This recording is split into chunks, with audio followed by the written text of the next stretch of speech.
Bonjour les amis, bienvenue sur ma chaîne YouTube. J'espère que vous allez bien. Moi je vais super bien. Si vous n'êtes pas encore abonné sur ma chaîne YouTube, qu'est-ce que vous attendez? De vous abonner, de commenter, de liker, de partager les vidéos parce que ça peut sauver des vies.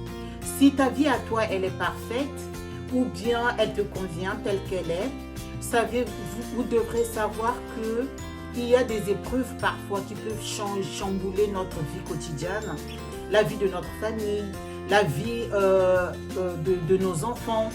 Il y a le harcèlement, le viol. Ça ne se passe pas que chez les voisins.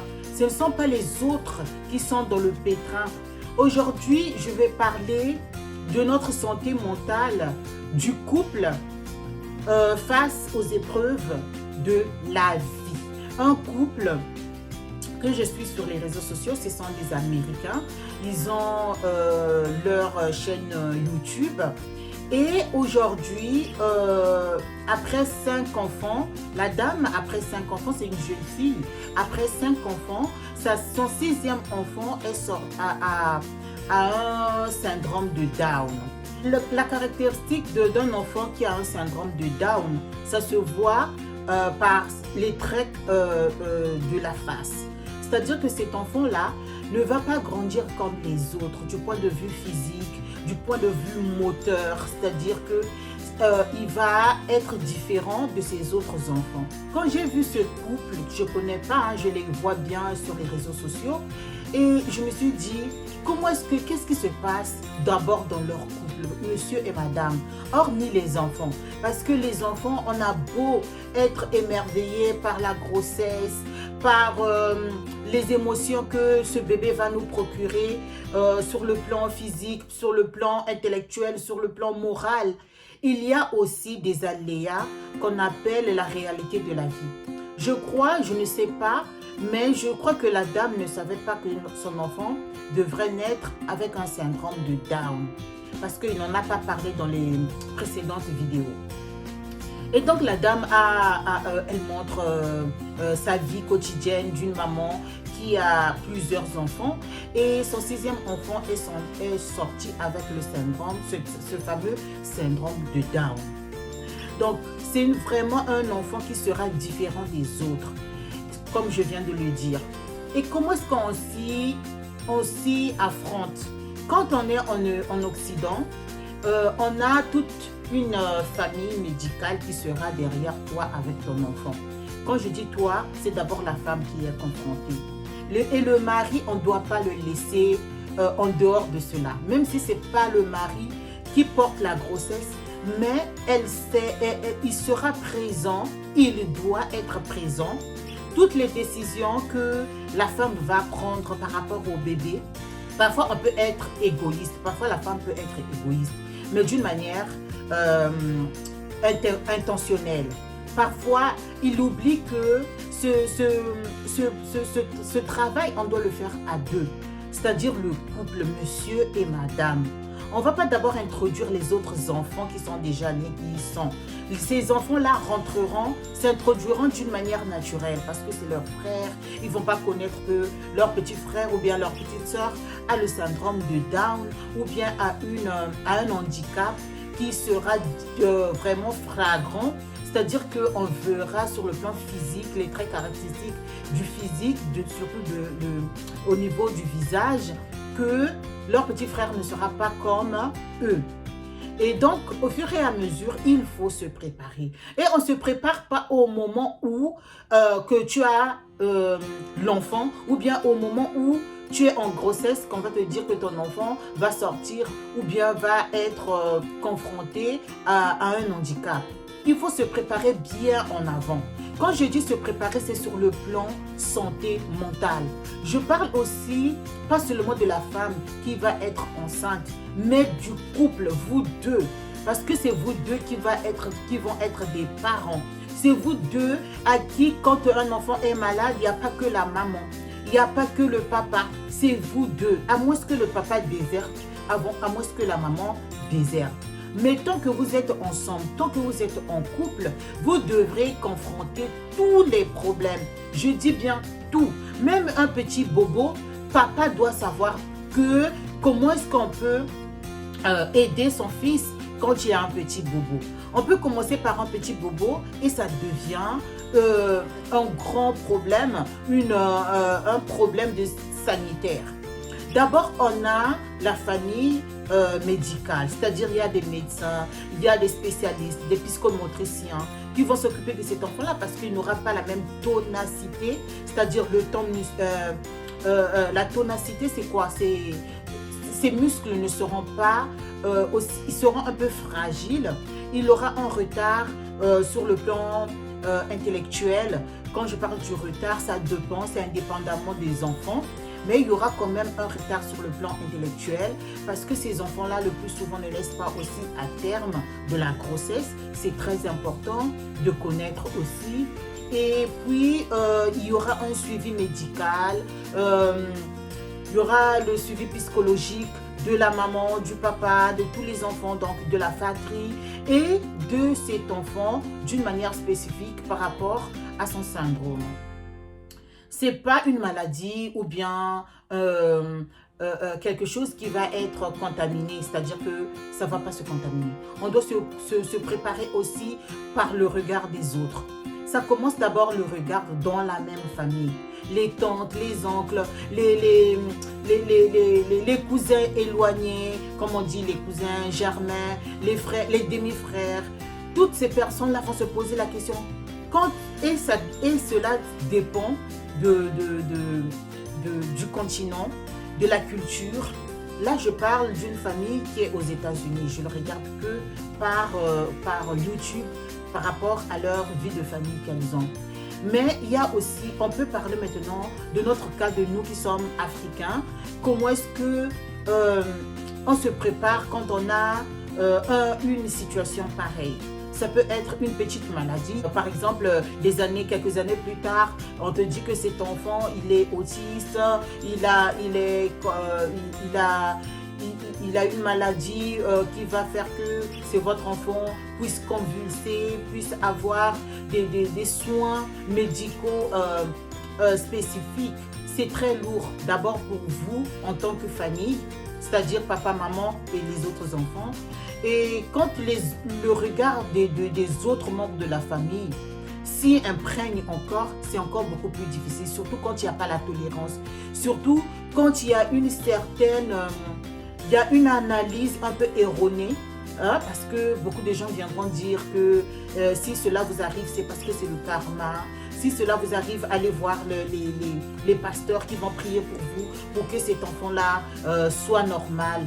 C'est comme si pour nous, les humains, la normalité, c'est seulement les personnes qui ont 2 bras, 2 pieds, qui respirent, qui mangent et qui n'ont pas... Il y a des différences. Chacun de nous a des différences. Même des personnes dites normales, il y a toujours une petite différence. La différence, ça peut se voir par la rapidité. Il y en a qui sont hyperactifs, d'autres qui ne le sont pas, d'autres il faut les pousser. Cela ne signifie pas que ces enfants-là, ils ont des problèmes sur le plan santé mentale, mais il faut s'y préparer par le regard des gens. D'abord de la famille et après le regard des autres personnes qui sont dans la rue, qui vont te poser des questions. Comment est-ce que tu avais su cela? Qu'est-ce qui se passe? Est-ce qu'il sera comme ça? Vous allez vous poser tellement, mais tellement de questions. Et ce ne sont pas des choses qui arrivent que chez les autres. Ça peut t'arriver à toi aussi. Donc, il faut prendre ces conseils-là, cette prévention de la santé, surtout sur la santé mentale. Comment est-ce qu'on doit se préparer? Parce qu'on a beau être accompagné par notre famille, par le staff médical, mais quand on est chez soi, avec son enfant, avec son mari, dans sa maison, quand l'enfant, quand tu le vois, tu ne comprends pas, qu'est-ce que je peux dire? L'enfant qui ne communique pas, par exemple, c'est très très compliqué et ça peut te donner beaucoup des idées noires. Beaucoup. Et dans le couple, vous devrez vous être unis, vous devrez vous soutenir, vous devrez aussi soutenir les autres enfants, vous devrez vous expliquer, vous devrez parler, rien ne doit être tabou, vous devrez parler à votre enfant, vous devrez l'aimer, c'est très important, l'amour inconditionnel, faites comme si cet enfant-là était né comme les autres enfants. et que vous allez lui donner tout l'amour qu'il a besoin. Surtout, ne surprotégez pas l'enfant.